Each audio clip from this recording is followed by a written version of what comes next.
Conocí en una ocasión a una mujer que tenía un hijo con síndrome de Down y me dijo, me dice alguna gente que esto se debe a que yo fumaba y fumo,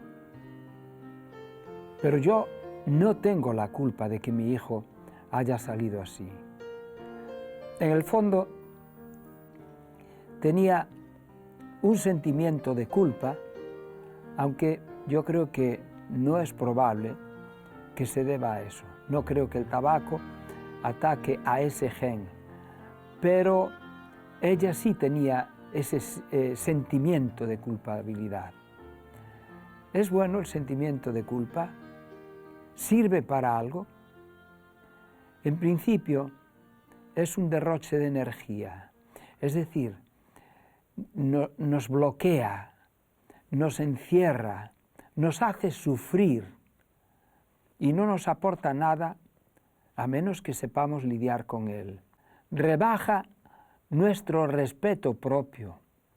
Dejamos de creer en nuestra valía personal. Es autodestructivo.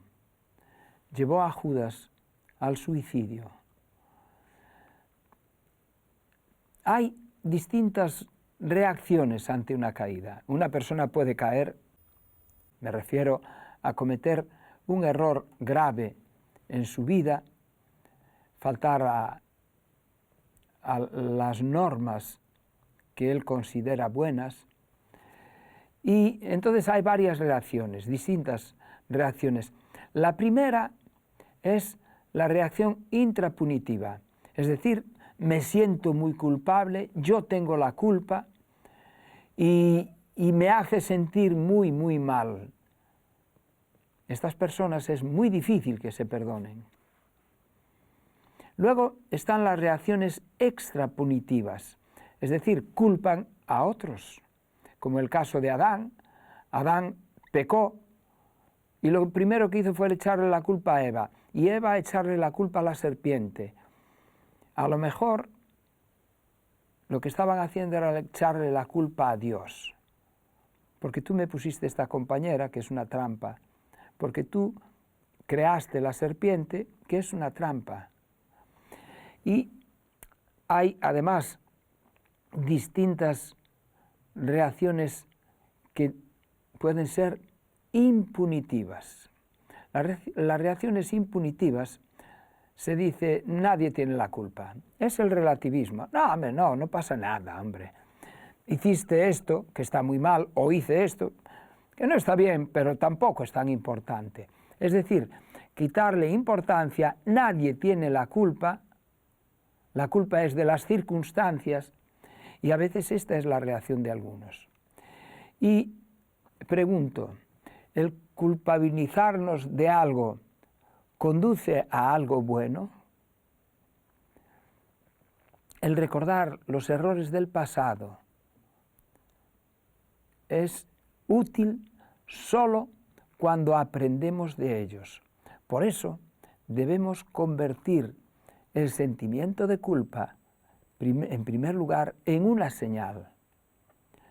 Cuestionarnos, revisar cómo hacemos las cosas. Cuestionar, bueno, ¿yo por qué hago esto? ¿Por qué hice esto? A lo mejor es porque tengo mucho genio, a lo mejor es porque no me sé dominar, a lo mejor es porque estaba demasiado pendiente de esto, a lo mejor es porque perdí los papeles porque había bebido mucho y no tenía mucho licor y no tenía dominio propio. A lo mejor es porque estaba muy fatigado de mucho estrés y ya perdí también el dominio propio. Tenemos que hacernos estas preguntas. ¿Por qué? Y revisar. Un momento de reflexión y análisis. ¿Por qué? Sin hundirnos. No tenemos por qué hundirnos. Vamos a analizar. Pues yo estoy descubriendo que tengo un genio excesivo, que tengo un carácter difícil. Bueno, pues vamos a trabajarlo. Hay posibilidades, claro que las hay. Luego, un diálogo interior. ¿Cuál es la conducta por la que tengo este sentimiento? ¿Por qué tengo el sentimiento de culpa? Entonces, también tenemos que tener la búsqueda de soluciones, no quedarme con que tengo un sentimiento de culpa, sino que hay que buscar soluciones alternativas para reparar el daño causado. Si yo hice algo malo a alguien, tengo que buscar reparar el daño, si eso es posible. Y por último, es muy importante la petición de perdón. Si yo a alguien le hice daño, no solo voy a reparar, sino que le voy a pedir perdón. Porque la transgresión se produce porque nos guiamos por un sistema de pensamiento que tiene en la base una moralidad, unas normas que tienden a ser perfeccionistas, lógicamente, queremos hacer las cosas bien, no queremos dañar a nadie. También sucede que hay circunstancias especiales en nuestra vida en ese momento, que son nuestras necesidades del momento. ¿Por qué robaste esto? Pues porque no tenía que comer, por ejemplo, puede decir alguno. ¿Por qué has hecho esto? Pues porque estaba muy enfadado porque me habían hecho algo. Es decir, las circunstancias tienen mucho que ver con lo que, sin disculparlo, con lo que nos está pasando o con lo que acabamos de hacer.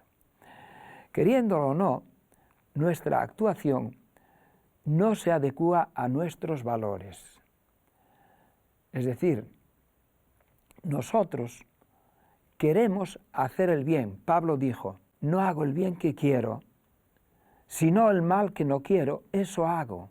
Es decir, mi actuación no está de acuerdo con lo que realmente yo quiero hacer, con lo que son mis ideales. Por eso es importante tener un esquema de valores adecuado. Miqueas dice, ¿qué pide Jehová de ti? ¿Qué nos pide Dios? Si tú quieres hacer la voluntad de Dios, ¿qué es lo que te pide? Pues hacer justicia, amar misericordia, ser más humilde. Eso es lo que pide generalmente. Hacer justicia es no hacer cosas en contra de las personas, no matar, no robar, no mentir, etc. Cristo dijo, sed vosotros perfectos. Así lo registra Mateo, pero Lucas lo registra, sed vosotros misericordiosos. Grandes hombres de Dios fallaron. Abraham acabó mintiendo y diciendo que su mujer era su hermana. Contó una media verdad, pero una media verdad es una mentira entera. Jacob también falló, engañó a su hermano, lo estafó. David falló de una forma estrepitosa, cometió adulterio y después asesinato para tapar el adulterio. Pero Pedro, sin llegar tan lejos, negó a Jesús y acabó llorando amargamente. Estas cosas os escribo para que no pequéis, pero si alguno hubiere pecado, abogado tenemos para con el Padre, a Jesucristo el justo. Cristo dijo, ni yo te condeno, a aquella mujer que querían apedrear los judíos. Dijo, ni yo te condeno, yo no te condeno. Simplemente vete y no peques más. Yo conté en una de las charlas que salen aquí en la televisión, conté aquí en Semillas de Esperanza, cómo el Sil, aquel perro tan bueno que yo tenía, se escapó y después de estarlo esperando durante bastantes días, un día apareció y me dio la gran alegría. Yo estaba deseando que él viniera, pero él tenía sentimiento de culpa. Cuando yo lo quería meter en casa, él se me escapaba. Pensaba que yo lo iba a castigar, que le iba a pegar. Yo nunca le pegué, pero quizá el dueño que había tenido antes, o los dueños, sí le habrían pegado. Y entonces se huía. Pero el Sil quedó en casa, volvió a ser el buen perro de siempre. Yo tenía mucho miedo de que hubiese muerto y no, definitivamente se quedó en casa.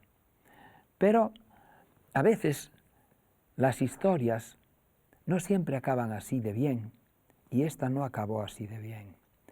Otro día volvió a faltar el Sil de casa, y esa vez ya no volvió nunca más.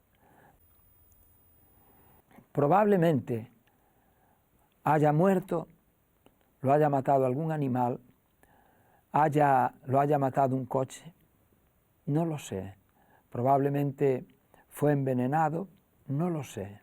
Pero eso me da una lección, y es que Dios perdona siempre. El hombre perdona a veces, pero la naturaleza nunca perdona. ¿Qué hacer para no seguir cayendo? Para no seguir cometiendo errores, para no seguir ofendiendo, para no seguir pecando. Jesús ve la culpa del pasado y perdona. Y no debemos deshonrarlo dudando de su amor. Luchar como Jacob, quien tenía un gran sentimiento de culpa, es deshonrar a Jesús. Si nosotros estamos con ese sentimiento de culpa, hay que quitarlo de nosotros. Jacob de pronto sintió una mano fuerte sobre él. Creyó que un enemigo atentaba contra su vida y trató de liberarse. Entonces quería librarse de las manos de su agresor. En las tinieblas, porque era de noche, los dos lucharon por predominar. No se pronunció ni una sola palabra, pero Jacob desplegó todas sus energías y ni un momento cejó en sus esfuerzos. Mientras así luchaba por su vida, el sentimiento de su culpa pesaba sobre su alma. Sus pecados surgieron ante él y lo que hacían era alejarlo de Dios.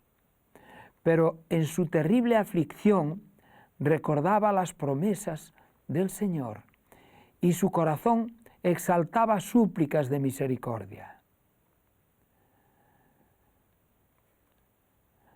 No se trata de luchar contra el sentimiento de culpa. Esta no es la clave, ni siquiera contra el error, sino por aferrarse a Cristo. Es decir, la clave en Jacob es que se aferró a Cristo hasta el final y le decía: no te dejaré si no me bendices. El sentimiento de culpa él no lo podía vencer, pero sí podía aferrarse a Cristo. Y este es el secreto para vencer el sentimiento de culpa y cambiar a una nueva vida. El pecado y Cristo son incompatibles. Si nos aferramos a Cristo, Él vencerá en nosotros al pecado. El sentimiento de culpa debe ser depositado a los pies de la cruz del Calvario. La sensación de nuestra pecaminosidad contaminando las fuentes de la vida y de la verdadera felicidad. Pero Jesús te dice: depositadlo todo en mí. Yo tomaré vuestro pecado y os daré paz. No destruyáis por más tiempo vuestra propia dignidad, porque os he comprado con el precio de mi propia sangre. Sois míos. Fortaleceré vuestras voluntades debilitadas. Disiparé vuestro remordimiento. Venid a mí, todos los que estáis trabajados y cargados por el pecado, y yo os haré descansar. Echad vuestra culpa sobre mí, vuestras cargas, vuestra culpa, echadla toda sobre mí. No hemos de cambiar para que Dios nos reciba. Hemos de ir a Dios como somos para que Él nos cambie. No necesitamos estar limpios. Vayamos como estamos, como el hijo pródigo volvía al padre oliendo a cerdo, porque allí probablemente ni podría bañarse mucho. Aunque sean como grana, dice Dios, tus pecados lavaré, los haré como blanca nieve. Y nos dice, y esto es muy importante, la paz os dejo, mi paz os doy. Yo no os la doy como el mundo la da. No se turbe vuestro corazón ni tenga miedo. La paz que yo os doy es paz verdadera, paz que no se acaba, paz que crece dentro de vosotros y os va a hacer felices y os va a dar fuerza para que venzáis en la lucha de vuestra vida. Eso deseo para ti y los tuyos y para mí y los míos. Que Dios te bendiga.